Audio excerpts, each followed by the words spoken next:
So first off, swim team, this is story time. A few people asked me about my college years. I always tell y'all I went to school for graphic design, but I never tell y'all like why I did not finish or what really happened while I went to school.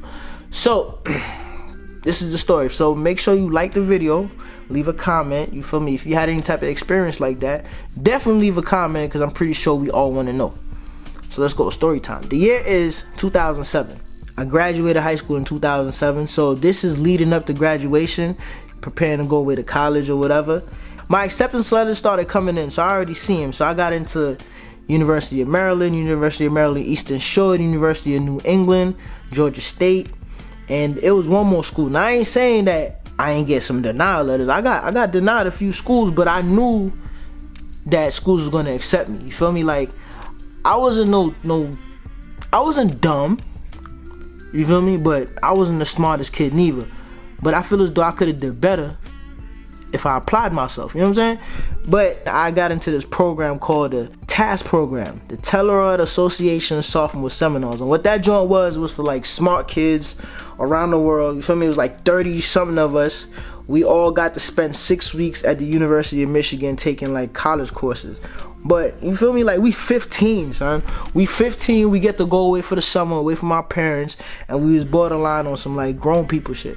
But they did say that when you filling out your college applications, make sure you put those in there, and it's definitely gonna help you getting into college. And it helped, cause I didn't think I was gonna get into any of them colleges. University of Maryland, what? So anyway, around this time also, I used to work a job at Burger King. Now the thing about my Burger King checks was they wasn't. So what I used to do was I used to hustle. I started off hustling for my man's cousin, and then like I started getting enough money where I started buying a joint for myself. Now when I first started, I was trash. Like you know what I'm saying? Like I was selling nicks for 2. I was selling dimes for 5. Like I was trash. I wasn't making no money. But after a while, I got good at it, and you know, I was getting bread. I was saving the bread too. Around that time, it was this gang where I live at. Some of the members started finding out that I was hustling, and you know, that was their territory. That was their area. So they hit me up on some joint like, "Yo, is either you hustling for us, or it's a rap. Like you either get down or you lay down." I'm like, "Now, I'm gonna keep it 1,000. I ain't no, you know what I'm saying? I ain't no tough guy, but I ain't no, you know what I'm saying? I ain't no bitch." So me in my mind, I'm like, I'm about to go away to school anyway. So like, nah, I ain't selling for y'all. Like, and I said it just like that. Y'all ain't selling for nobody. Y'all could suck my d. I said it just like that. And you know, at the time it was mad people around, so I already knew nothing was gonna happen. And you know, that was that. But in my mind, yo, I'm about to leave for school. I don't care. Fast forward, I graduate. My pops like, "Yo, y'all don't know if I'm sending you away to college." My freaking heart sunk to my feet, dog. He said, "You not mature enough. I don't feel as though you mature enough to go away to school. So, you know what I'm saying? You might as well look at one of these community colleges over here, because I ain't sending you out of state to go to school." It's a lot going on right now. You feel me? It's a lot going on. So graduation passed.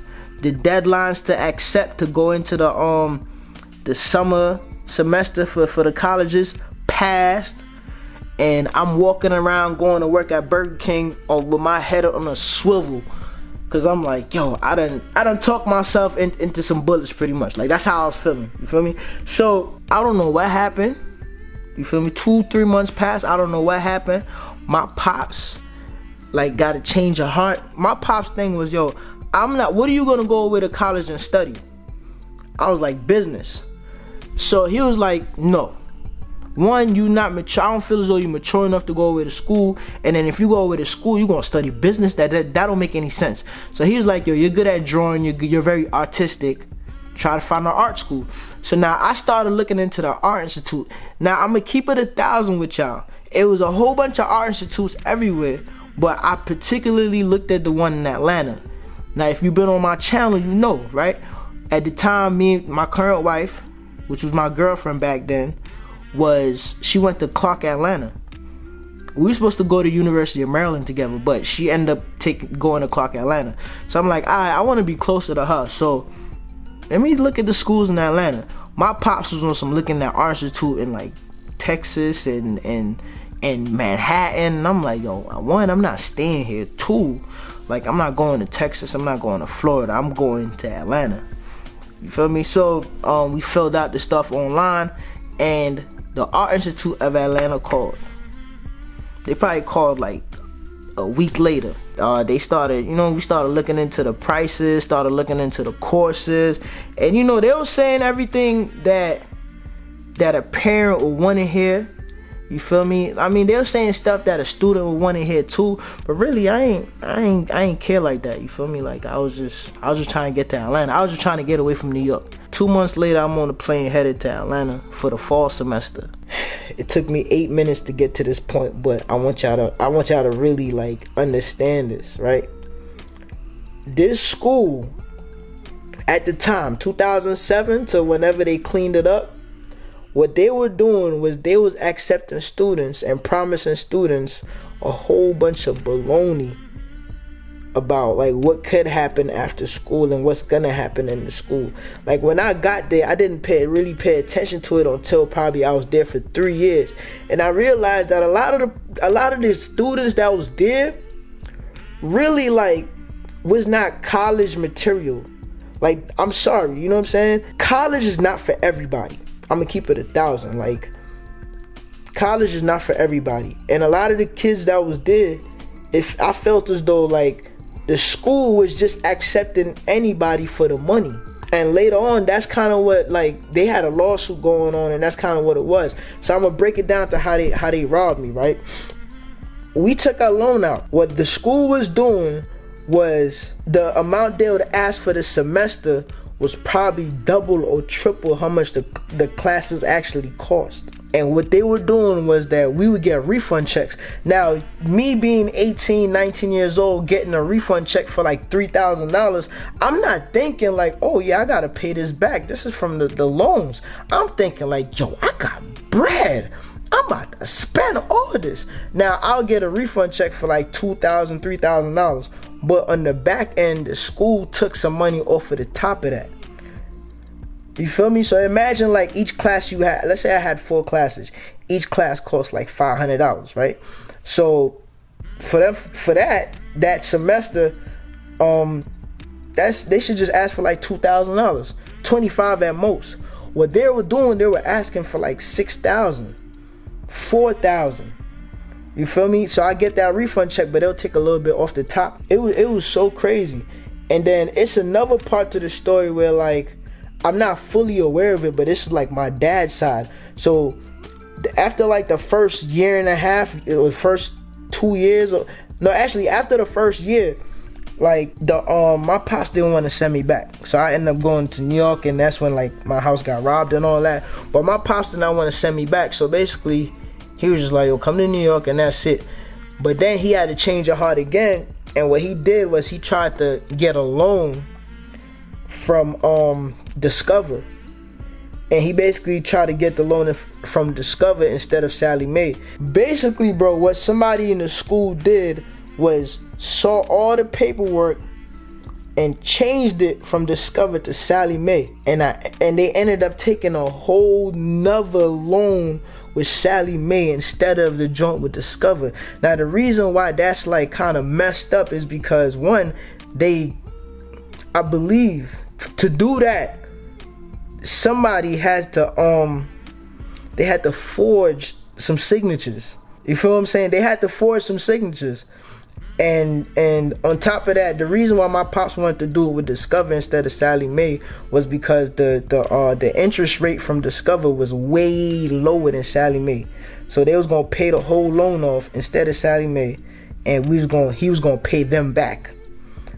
And somebody at the school did not accept that and went behind our backs, which I think is very illegal. Went behind our backs and like redid the loan with Sallie Mae. And when we asked about it, what they said was, first off, when my father called them to really like get down to the nitty gritty of what's going on with the loan, they couldn't answer, so they hung up on them and like basically was like, yo, you're being rude. And they ignored my father's call for like 2-3 weeks. 2-3 weeks they ignored his call, bro. And it's a sad situation because right now we're paying a loan back for a degree that I didn't have, which I gotta tell another story as to why like I ended up dropping out in the first place. But it's a degree that I didn't have, and then come to find out we ended up getting robbed in the process. Like, there's no reason why, like, my father had to pay back a $40,000 loan and I'm paying back a $30,000 loan for like a year and a half, 2 years of school. Like, there's no reason. Cause if you saw all the classes that I took in those span of time, it does not add up to $70,000. You feel me? And I think that was before the interest was added on. So we're basically paying damn near $100,000 for 2 years.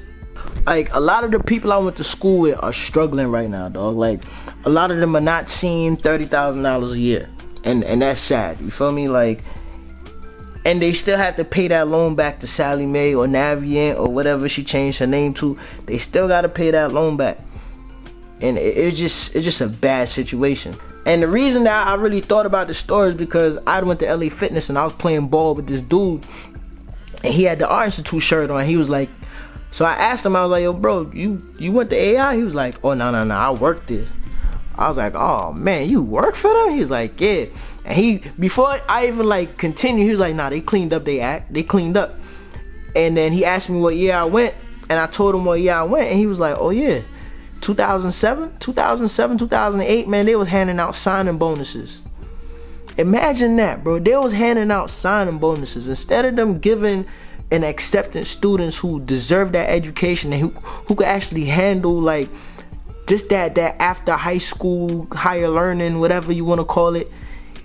They were just handing them joints out, trying to get more money into the school, and was having signing bonuses. Bro, that's crazy, son.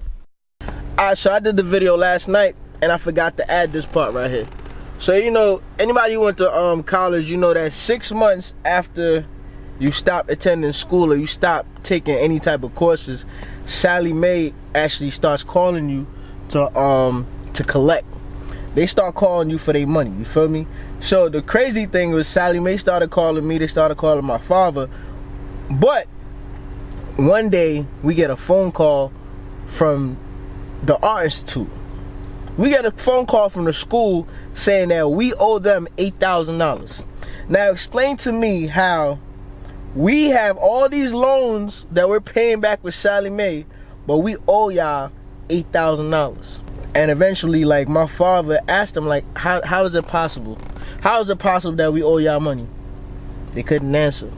They just said, oh, it's a balance for $8,000 on this account. Mind you, we never paid out of pocket. We never did anything. We never paid out of pocket. We never filled out to pay out of pocket. We filled out for Discover, but they didn't accept the loan from Discover.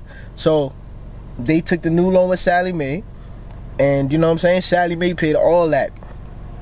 All the refund checks, all that joint came from Sally Mae. So how do we owe y'all $8,000? They couldn't explain it, and then eventually the phone calls just stopped. By the time that lawsuit happened with all the students and the Art Institute, my father had already paid off his side of the loans, and like it was a mixed up of communication between me and him. So it was kind of like, it was kind of weird, man. Like, they pretty much got away with one on top. They got away with it. You feel me? I'm making this video right now, so hopefully somebody don't go through that. I pray that nobody go through that. All right, swim team.